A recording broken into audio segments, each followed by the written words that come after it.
gente, eu tô rindo porque tinha uma abelha zumbizando ali bem na máquina, bem no microfone. Tivemos que parar e começar de novo. Assim, ó, eu tô bem apreensiva porque fizemos um videozinho pequenininho, colocamos lá no Instagram, fazendo uma enquete, assim, de perguntas, né? Quem segue a gente no Instagram, no caso, que tivesse interessado, fazer alguma pergunta, e daí agora eu vou responder as perguntas. Só que tem um porém, né? Quem cuidou de tudo isso foi a Karine, e eu não tive acesso às perguntas, ela não me deixou ver as perguntas.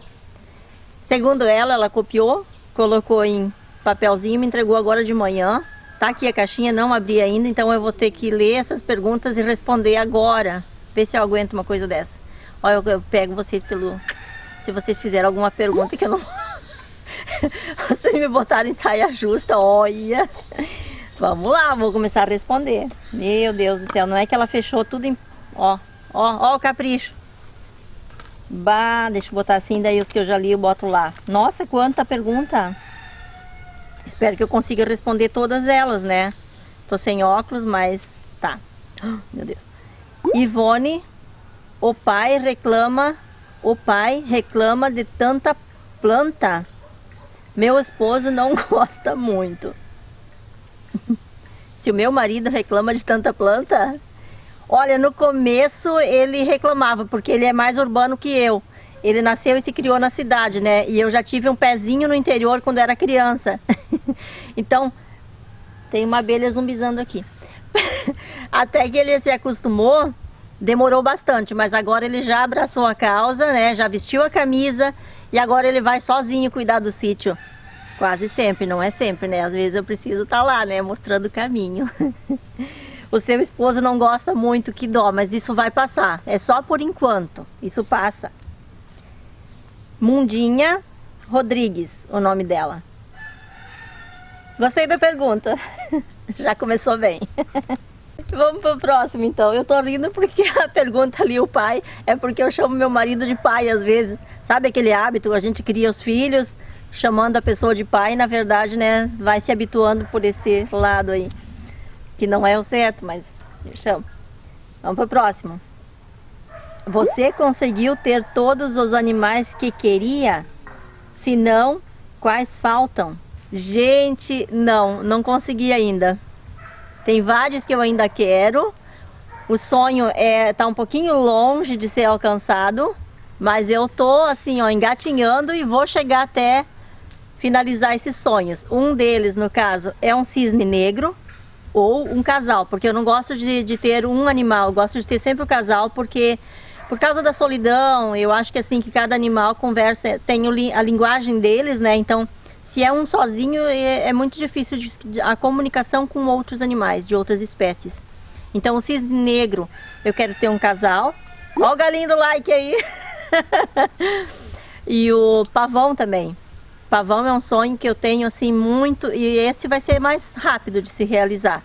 Então, um casal também de pavão. Não importa se vai ser um pavão branco, pavão versicolor, não sei como é que é. Não é versicolor, é verde, azul, branco e tem mais um color, tem alguma coisa de cores assim, multicores ele tem. É muito lindo, muito lindo.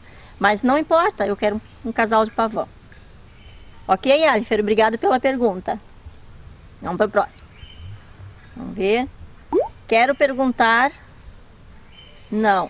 Quero só agradecer por cada trabalho lindo. Já fiz vários. Ai, Jane, que legal! Eu fui assim para procurar o ponto de interrogação e não encontrei. Encontrei uma vírgula. Ai, que show! Beijos, amiga. Ó, vai sair um coraçãozinho aqui, vai. Vamos lá. Como faz para acabar com as pragas na sua horta? Nini Figueiredo. Nini Figueiredo, é o seguinte, eu não vou muito atrás de matar as pragas. Eu perco. A única praga que agora a gente tá assim batalhando muito, que eu até fiz vídeo sobre isso, são as formigas. Porque eu já expliquei por causa dos matos de eucaliptos, né? E elas vêm para acabar com tudo que elas podem. Mas vão acabando com tudo, flores, horta, frutíferas, é terrível. Esta mesmo é uma praga. Então o meu marido está buscando assim venenos mesmo. Tá? Não conseguimos com alternativas naturais. E ele Não teve jeito, mas são quilos.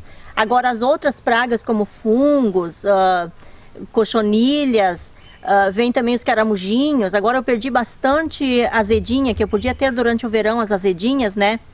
Eu perdi bastante azedinha por os caramujinhos. Mas daí então, tipo, caramujinhos, cinza.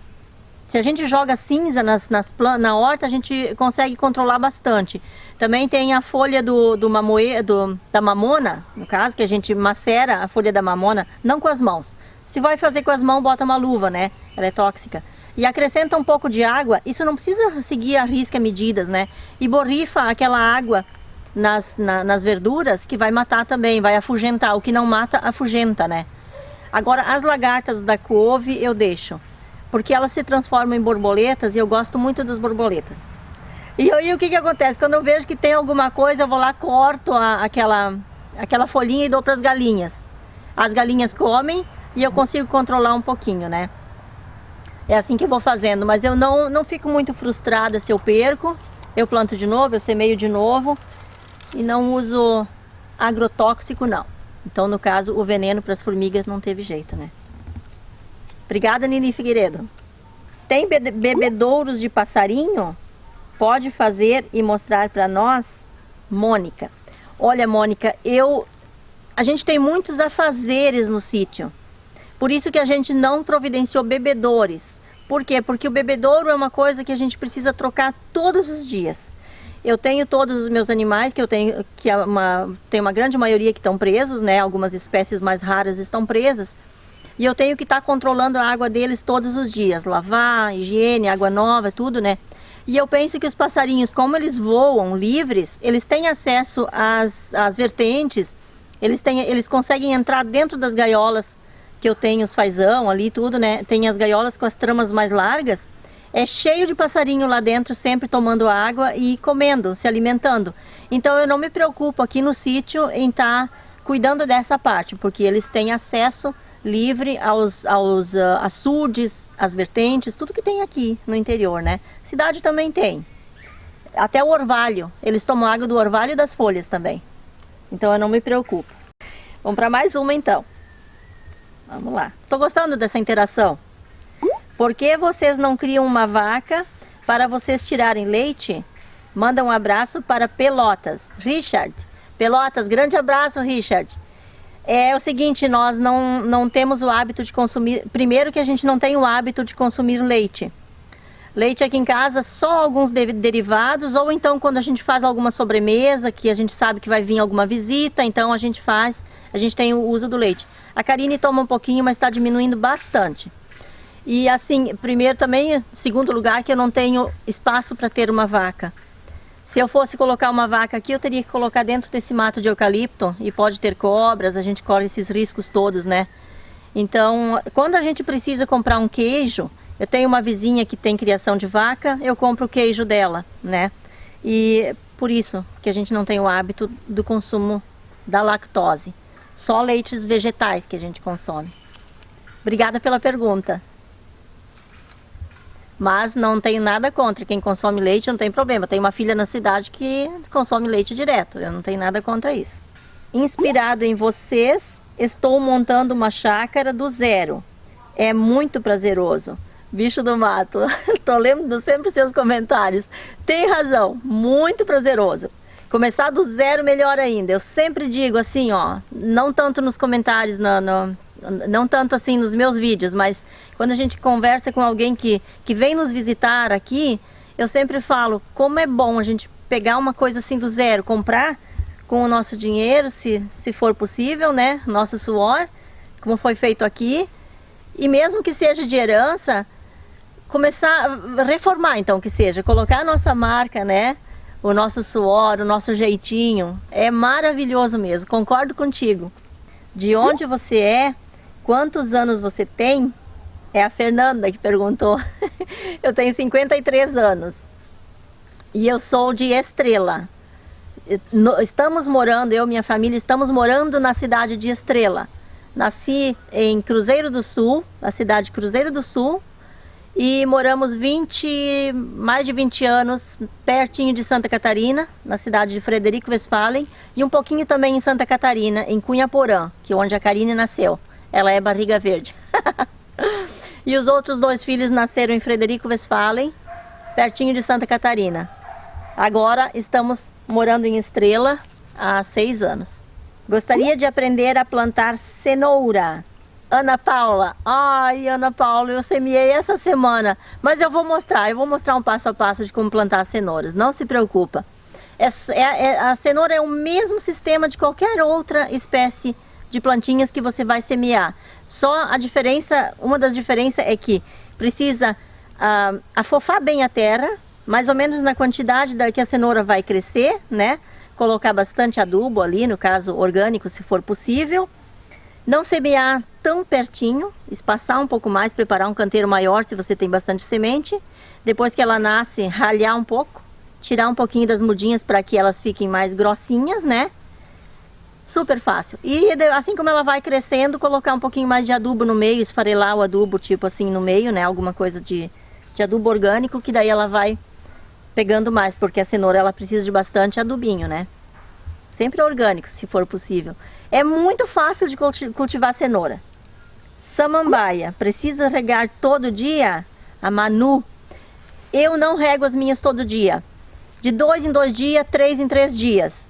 Mas, dependendo do vaso que ela está colocada, você vai ver, porque as plantas elas se comunicam com a gente, né? E a samambaia, quando ela está hidratada, ela tem um verde tão lindo, tão lindo. Tu olha para ela, eu saio da minha cozinha, eu olho para elas, eu já sei qual que está faltando água. Porque ela começa a ficar desidratada e a cor dela, do verde lindo, passa a ficar um acinzentado.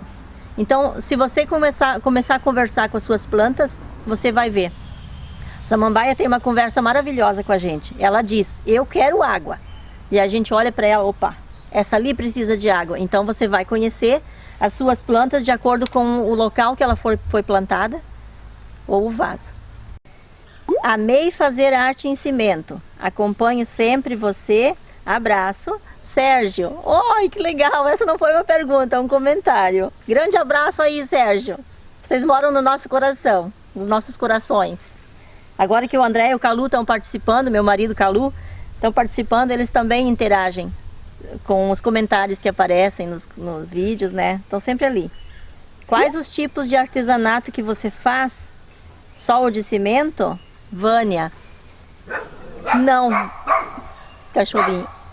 Tem uma galinha solta lá pertinho deles, daí eles estão às vezes acuando.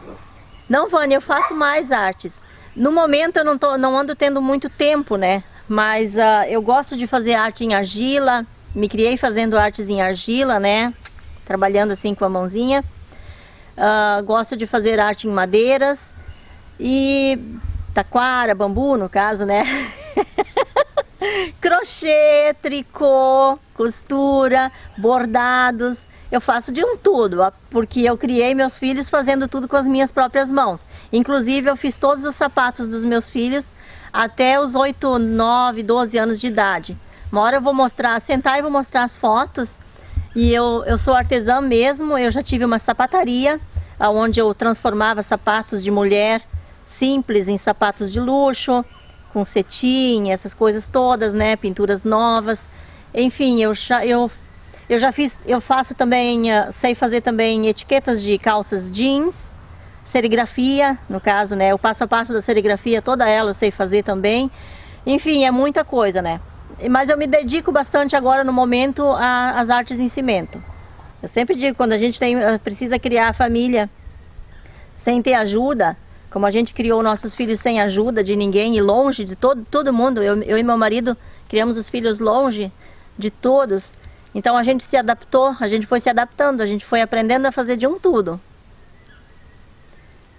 Qual animal você sonhava em ter no sítio, mas não pode ter? Beijos, Laiane. Eu sonho com um cavalo. O meu irmão tem uma égua ali embaixo, e daí eu mato minha vontade olhando a égua dele, assim, porque eu não posso ter, o nosso sítio não comporta um cavalo. Mas o cavalo, porque uma égua, no caso, salvou a vida da Karine.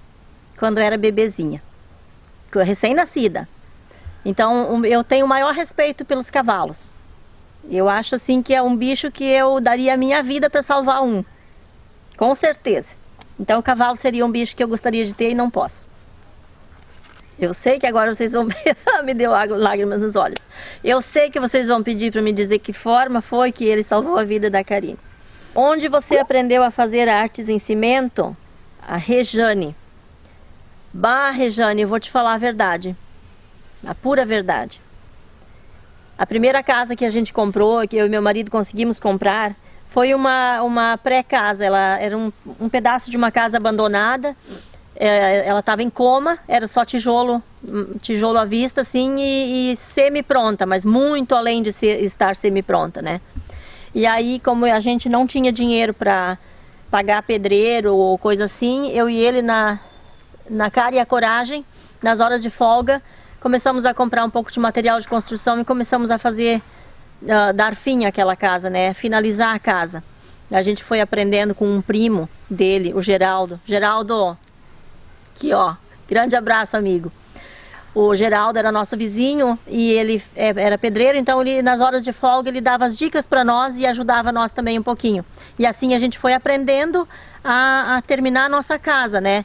E ali, fazendo a massa para o meu marido, carregando massa para ele, eu comecei a pegar na pazinha de pedreiro e comecei a gostar.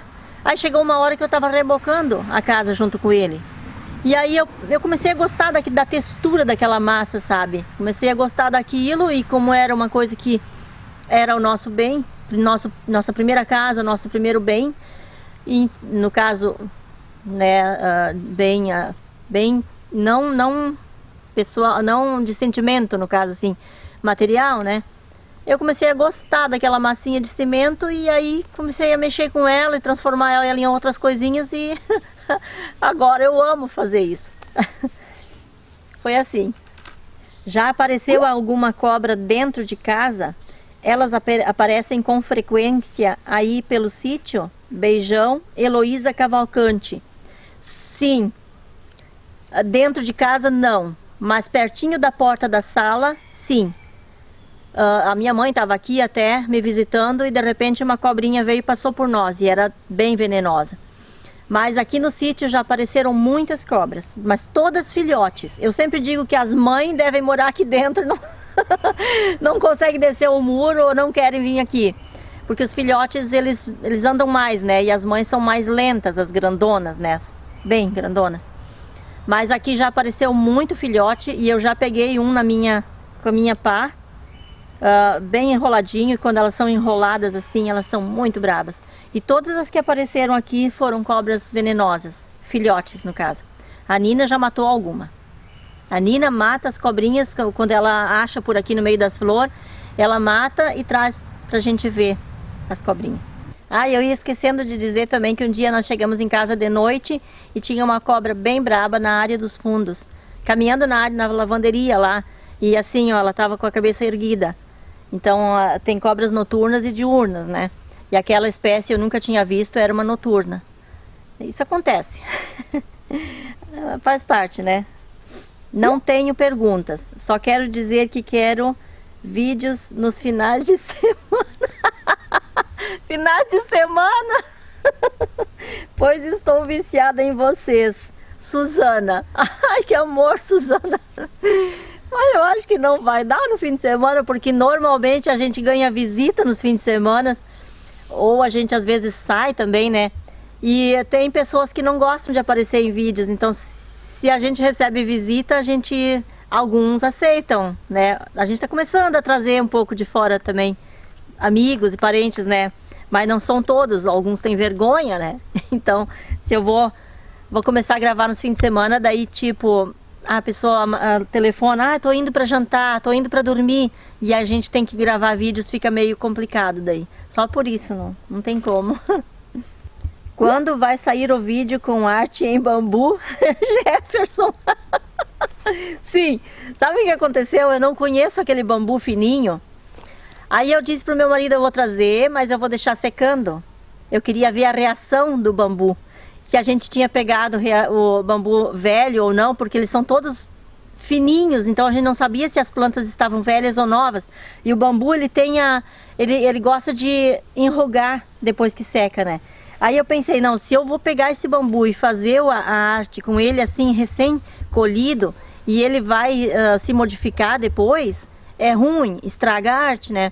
E aí eu deixei o fechinho lá, secando na sombra, e hoje de manhã, por coincidência, sem saber disso aqui, o meu marido disse, mãe, o que tu acha de nós descer lá embaixo, buscar cinza e pegar mais bambu essa semana que ainda tem sol, né? Daí eu disse, é mesmo, nós estamos precisando, tô precisando fazer a arte mesmo, né? Só por isso, Jefferson, o fechinho de bambu tá ali no galpão, na sombra, e mesmo tem muitos que enrugaram. E eu vou mostrar daí como é que eles ficaram. Eu tô aprendendo com esse bambu ainda, né? Eu conheço mesmo o grande, o bambu tradicional, mas eu quero trabalhar com esse fininho. Mas logo vai chegar. Quando que a Karine vai aparecer? Elisete. Essa pergunta tá lá nos comentários também todos os dias. Karine, responde só com a tua voz. Ela faz assim, ó. Ela não quer nem a voz. Eu disse pra Karine esses dias, bota a mão na frente da máquina e diz oi. Não, nem isso. Aí eu disse pra ela esse dia brincando, bota o pezinho, faz assim, diz oi. Nem isso. Eu não sei responder. Quem sabe um dia. Eu só posso dizer, eu acho que um dia ela vai aparecer. Só não sei quando. Isso vai. Eu sempre digo, tudo no tempo de Deus. Fala sobre plantas. Adoro ver vocês cuidando delas. Luzia. É que são tantas, Luzia. Tantas plantas que eu, na verdade, às vezes eu nem sei sobre qual que eu vou conversar. Ontem eu recebi a visita da minha tia, daí eu conversei com ela sobre o Ora Pro Nobis, sobre as flores lilás, que fazem muito bem para nossa aura, né, para nossa mente. Conversamos bastante sobre a graviola, que ela vem aqui só para buscar as folhas da graviola, né? Realmente eu estou deixando a desejar. Mas sobre plantas medicinais eu tenho um pouquinho, o meu intuito quando eu abri o canal era falar bastante sobre as plantas medicinais e os meus conhecimentos, meus usos pessoal, no caso da nossa família. Mas a gente teve alguns comentários meio que, pancada, né? As pessoas não medem as palavras antes de agredir a gente, nos outros ou coisas assim, né? Ao invés de buscar mais informações. Então eu tô tendo mais precaução na hora de apresentar uma planta medicinal, no caso, e também as punks, que a gente consome plantas punks. A gente consome plantas de jardim, tem muitas flores que são comestíveis. Não essas, mas tem muitas flores que são comestíveis, que eu tenho esse conhecimento por ser de origem indígena e por também ter a terra como essência. Minha essência eu digo que eu faço parte da terra. Eu acho que parte de mim é terra, já é, antes de morrer, já sou meia terra mesmo. E aí, mas eu tenho um pouquinho de medo.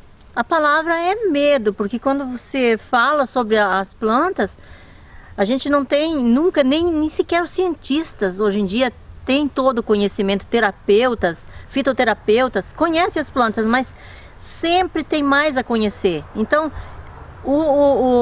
aquilo que eu vou trazer para vocês num vídeo, vamos supor, amanhã, é o que eu sei sobre ela, o pouco que eu sei sobre ela, mas existe muito mais. Então, às vezes a gente não traz a informação completa e também a gente é atingido, né? A gente é apontado bastante, né? E não tem como você trazer uma informação completa de uma planta se ela é complexa, se ela tem tantas informações. Ninguém sabe tudo sobre tudo, né? Mas eu com certeza vou começar a trazer mais vídeo, pode ficar tranquila. Mais uma aqui. Como é o nome da sua filha casada? A Diana está perguntando. O nome dela é Vanessa. Ela também tem vergonha, não quis aparecer ainda, mas quem sabe um dia. Eu sempre digo, tudo no tempo de Deus, né? Obrigada pela pergunta, Diana. Qual é a sua flor preferida? O Jonathan está perguntando. Não tenho flor preferida, Jonathan. Eu sou apaixonada pela buganvília. Essa aqui, vamos dizer que se eu tenho mesmo uma preferida seria essa. Mas eu amo todas as espécies, todas. Porque quando tem horta, fazem um canteiro ao invés de plantar no chão direto. Tamara. Tamara, porque o nosso sítio, ele é muito... não é um morro, mas ele é íngreme. Se fosse retinho, plano, como a gente mora perto do rio e tem uma baixada lá embaixo, que sim, assim, eu sempre digo que, pá, feliz de quem mora lá. Porque pode plantar tudo plano, não precisa, é só puxa um pouquinho de terra, planta. Nós não, nós precisamos fazer todas essas contenções, esses canteiros, porque cada vez que chove, leva embora. Tudo vai embora para o mato do vizinho ali. Tudo que eu boto, às vezes até as sementes vão embora. Então por isso que eu preciso fazer os canteiros e as contenções, para que eu não perca tudo sempre, né? Só por isso. Olá. Ali.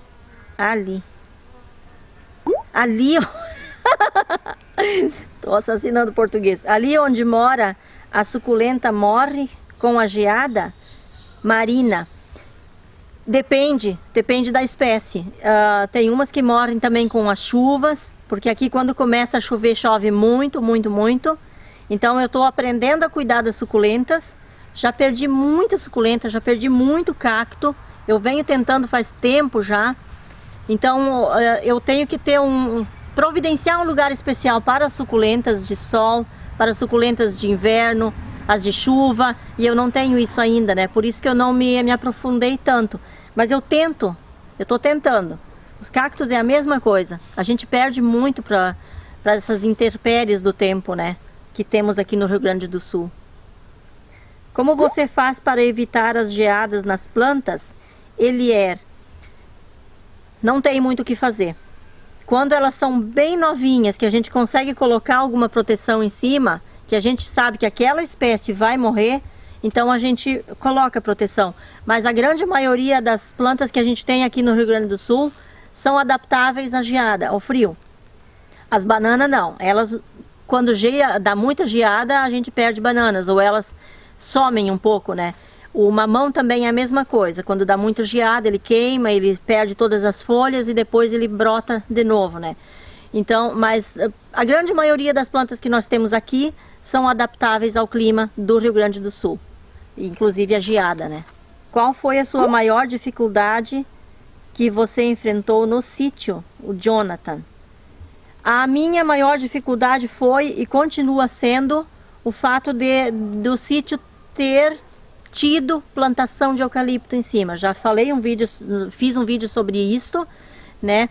E continuo ainda com o mesmo problema, porque como demorou muito, a gente não destocou, a gente deixou apodrecer dentro da terra os pés, né? Agora que começou a apodrecer finalmente, ficou aqueles buracos, aquelas crateras. Então a gente está tendo que trazer terra, fechar os buracos e tudo, né? E tratar essa terra. A gente está tratando muito essa terra, a gente está lutando muito nessa terra, porque até as flores morrem. Eu perdi agora um pé bem grande de azaleia branca para seca, por causa da seca, mas porque era uma terra muito socada. Eu já falei bastante sobre isso. Ela racha, ela é socada, compactada, porque tinha eucalipto em cima e porque tem eucalipto aqui ainda, né? Então ele vai acabando, degradando com a nossa terra. Grande abraço, Jonathan. Você é um baita seguidor, viu? Você é minha inspiração aqui na chácara. Luciana. Que legal, Luciana. Você também tem uma chácara. Que bom. Eu fico muito feliz de saber que posso inspirar as pessoas a trabalhar. A gente sabe o quanto é difícil, né? Manter um sítio, manter uma chácara, trabalhar nela.